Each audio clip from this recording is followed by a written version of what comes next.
What if the milk you feed your baby also carries a fingerprint of your daily habits, from how you store leftovers to the soap at your sink? Welcome to Dr. Mercola's Cellular Wisdom. Stay informed with quick, easy-to-listen summaries of our latest articles, perfect for when you're on the go. No reading required. Subscribe for free at mercola.com for the latest health insights. Looking for trusted health wisdom you can hold in your hands? Discover the life-changing books of Dr. Joseph Mercola at joyhousepublishing.com. These titles bring decades of natural health research into practical steps for better energy, stronger immunity, and clearer thinking. Take charge of your health with guidance rooted in science and experience. Visit joyhousepublishing.com now and claim your bonuses while they are available. Hello, and welcome to Dr. Mercola's Cellular Wisdom. I'm Ethan Foster. Today we're looking at new research showing that human milk contains trace residues from modern life: plastics, disinfectants, pesticides, and personal care preservatives, while still remaining the gold standard for infant nutrition. I'm Alara Sky. You'll hear how scientists used broad, non-targeted testing to scan hundreds of samples from Canada and South Africa between 2018 and 2019. Instead of checking a short list, they cast a wide net and found chemicals routine screens often miss, including newly used plastic substitutes and antimicrobial additives.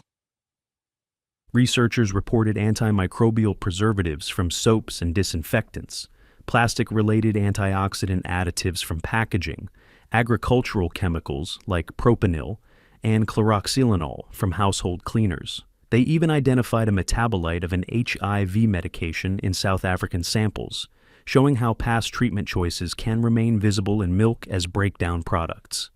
The key theme is mixture, not a single villain. You encounter combinations of low-level exposures through food, air, water, and skin. Regulatory toxicology usually evaluates one chemical at a time, but your baby receives a cocktail. That's why scientists are tracking patterns and metabolites, not just original ingredients. Some measurements aligned with infant growth signals.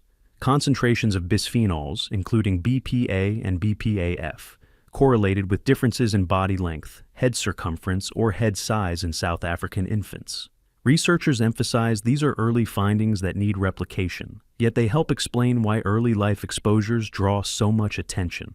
At the same time, keep perspective. Breast milk remains ideal for infant nutrition. It delivers immune protection and biological signals no substitute matches. The question isn't whether to breastfeed. It's how to reduce unnecessary chemical transfer while preserving the unmatched benefits of breastfeeding. 5 complementary studies strengthen the picture. One environmental research analysis measured multiple bisphenols in South Africa and Canada. Levels were highest in rural South Africa and lowest in Montreal, where only BPS was found. Microwaving food in plastic containers and maternal diet strongly influenced exposure, underlining how daily habits shape what reaches milk. A separate exposome study identified 6 chlorinated compounds, including disinfectant antimicrobials, a pesticide-related chemical, a UV filter, and a medication metabolite that hadn't been reported in human milk before.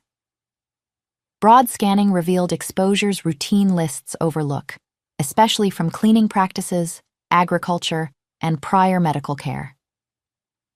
Another project in the Journal of Exposure, Science and Environmental Epidemiology, looked beyond BPA and detected 11 structurally related substitutes and stabilizers, including 2 plastic additives first identified in human milk. Eliminating one known chemical often means exposure to newer alternatives rather than a true reduction. Chemosphere work mapped parabens in multiple processed forms, original and sulfated, alongside phthalates, PFAS, and even a tire-related compound. Some parabens appeared only in South African samples, illustrating how geography and product use drive different exposure profiles. Finally, an environmental pollution paper measured 9 bisphenols with sensitive extraction. South African samples showed higher BPA, mostly as metabolites, while Canadian samples shifted away from BPA toward BPS. BPAF appeared only in South Africa. That pattern highlights substitution rather than eliminations in real-world markets. So what can you do today without abandoning breastfeeding? First, stay the course with breastfeeding as your foundation. It supplies antibodies, enzymes, hormones, and metabolic guidance that formulas do not replicate.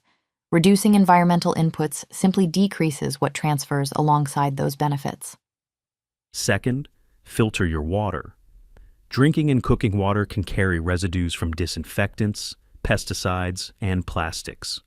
A high-quality filtration system lowers cumulative intake across every glass you pour, every meal you simmer, and every bottle you prepare without disrupting your routine.